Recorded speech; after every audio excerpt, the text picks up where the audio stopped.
2014 সালে আমার প্রকাশিত কবিতার বই ফুসলানো অন্ধকার এই বই থেকে 5-6টি কবিতা পাঠ করছি। প্রথম কবিতার শিরোনাম ভাঙ্গনের কুচকাওয়াজ।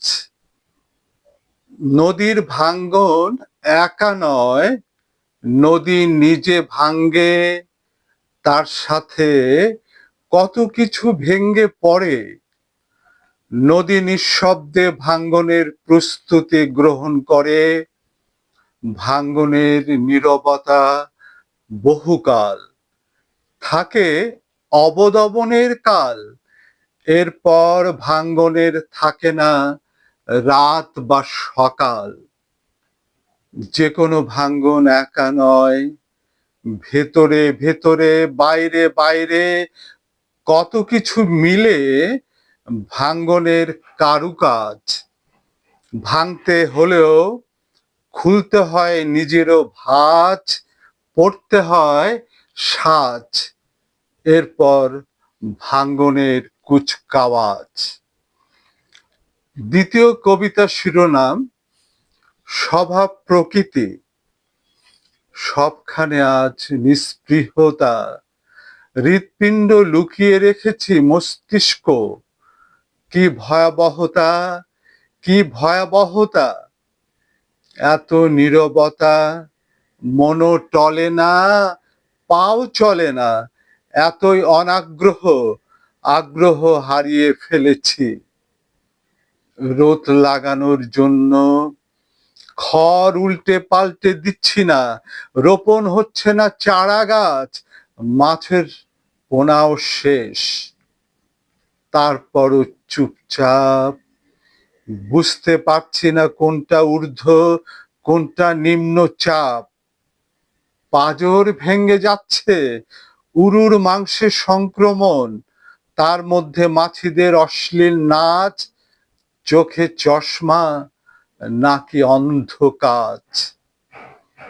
উদারতা অনুমোদন দিয়ে চলেছে প্রহসন, এ কোন দোর খোলা মোহঘোর। বেকুলতা নেই, অন্তর বেদনা নেই, বাঁশি বাজানো ভুলে যাচ্ছি। বদলে গেল কি স্বভাব প্রকৃতি? হৃদয় গ্রন্থিতে কোন গ্রন্থ লেখা হচ্ছে তা কি টের পাচ্ছি? তৃতীয় কবিতার শিরোনাম 32 সংস্করণ। আগুনে বা বিস্ফোরণে আমাকে এখনো ধ্বংস করা যায়নি। আমি আমার শহরে ভ্রমণ করছি, আমি আমার পাহাড়ে উঠছি, আমি আমার নদীর জলশব্দ শুনছি। আমি এখনো আমেরিকান ব্যাংকের মতন দেউলিয়া হয়ে যাইনি।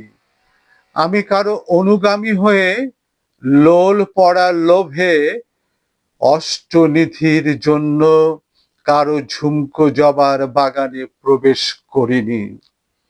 যদিও ক্ষমতা পাওয়া বাতিগ্রস্ত একচক্ষু বিশিষ্ট লোকেরা হুইসেল ফুকিয়ে ফুকিয়ে দুর্ভোগের মধ্যে ফেলে দিয়েছে আমাকে কয়েকবার, তবুও বাউরিয়া হয়ে যায়নি।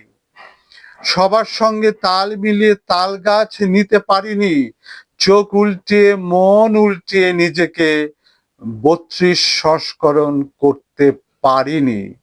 এজন্য হয়তো আয় বাড়েনি, ব্যয় বেড়েছে। চতুর্থ কবিতার শিরোনাম হিমগান। আমাকে বাঁচতে দিতে চায় না মুড়িওয়ালা পর্যন্ত। রাষ্ট্র সমাজের অন্যান্য শত্রুদের কথা বাদে দিলাম, মুড়িওয়ালা তার মুড়িতে ইউরিয়া শুধু মেশাচ্ছে না, মেশাচ্ছে আরো রসায়ন, যেন মুড়ি সাদা হয়। সাদা পোশাক পরে আছে যেন মুর্দা ফরাস, অন্যদিকে টেনে নিয়ে ধরে আছে তার বন্ধু অক্টোপাস। দেখার কি কেউ নেই আশপাশ? অনেক চড়া দামে আপেল কিনেছি, তাতেও বিষাক্ত রসায়ন, মাছে ফরমালিন, কিডনি পাচ্ছে মৃত্যুর পরোয়ানা, কে দেবে জামিন? বিচারকরাও ঘুমাচ্ছে ছুটিতে গিয়ে গ্রীষ্মকালীন। বাণিজ্য লোভে তৈরি হচ্ছে সব, সব হয়ে আমরা কখন যে পৌঁছে যাচ্ছি চোরা গুপ্তা পথে গুপ্ত স্থানে, বুঝতে পারছি নে।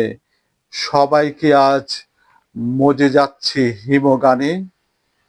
পঞ্চম কবিতার শিরোনাম শরণার্থী। পরস্পর নির্ভরশীল হয়েও আমি একা ও পৃথক, প্রজননের পথটুকু একসাথে মোহনীয় থাকে, তারপর টেলিফোন ছিন্ন হয়ে যায়। নিজের বাড়িতে আমি একা, নিজের উঠানে আমি একা, ভয় বিস্ময় ও যন্ত্রণার মধ্যে আমি একা। শরণার্থী হয়ে যেন কখনো সীমান্ত পার হয়ে চলে যায় নতুন ভূখণ্ডে, নৌ বিমান হামলায় বিধ্বস্ত হওয়ার পর ঝোপ ঝাড়ময় সময় কাটাতে হয়। বিষাদময় ও ধীর সঙ্গীত শুনতে শুনতে আমিও ঘুমিয়ে পড়ি বিরক্ত ও ক্লান্ত হয়ে। কখনো কখনো খাদের গভীরে পড়ে যায়, ক্রেন দিয়ে নিজেকে নিজেই তুলি চারণ ভূমিতে। নিজের সমস্ত কথা অপরকে জানানো যায় না, নিজের ভিতর নিজেই আত্মগোপন করে থাকতে হয়। কেউ কাউকে পুরো আবিষ্কার করতে পারে না, সবচেয়ে দুরূহ অংশ থেকে যায় নিজের ভেতর। শেষ কবিতা, ষষ্ঠতম কবিতা, শিরোনাম মানুষ উর্মি মুখর হলে নদী হয়ে যায়। তরঙ্গিনীও তার তরঙ্গ হারিয়ে ফেলেছে, কল্লোলিনীও তার কল্লোল হারিয়ে ফেলেছে। বড় নদী করতোয়া বহু আগে নাব্যতা হারিয়ে পুণ্ডবর্ধনপুরের মতন মৃত্যু গন্ধ নিয়ে পরিত্যক্ত খাতে পরিণত হয়ে আছে। বেগবতী নদীও মৃত্যু হয়। কত নদী তো এ ভূখণ্ডে প্রমত্তা ছিল, তিমিরাচ্ছন্ন সময়, ধূলি ধূসরিত সময়, বেলে পাথরের সময়, এই চারণ ভূমিতে এই মৃত্তিকায় নবাঙ্কুরের জন্য, চারা গাছের জন্য, মূল রোমের জন্য, পুষ্প রেণুর জন্য, বীজাধারের জন্য, শস্যদানের জন্য স্বতন্ত্র নদীর উত্থান জরুরি হয়ে কি পড়েনি? সেই নদী আপনা আপনি সৃষ্টি হবে না কখনো। জোরালো ভূকম্পের সাহচর্যে তলদেশ উত্তোলিত হলে সেই নদী সৃষ্টি হবে। পাহাড়ের জলের সাথে বন্যা জলের মৈত্রী বন্ধন হলে সেই নদী সৃষ্টি হবে। বৃষ্টি মুখরতায়, প্লাবনের চঞ্চলতায় জলস্রোত তৈরি হলে সেই নদী সৃষ্টি হবে। হিমবাহ থেকে, সরোবর থেকে নব জলধারা স্রোতমুখী হলে সেই নদী সৃষ্টি হবে। সেই নদীর অপেক্ষায় বালুকা বেলায় পড়ে আছে, গর্ভমোচনে রূপ নিয়ে গতি প্রকৃতি বদলে যাবে না। মৃত্যু প্রায় গঙ্গানি অবস্থা কি সব সময় থাকবে? মানুষ উর্মি মুখর হলে নদী হয়ে যায়, জরাজীর্ণ নদীও নাব্যতা ফিরে পায়।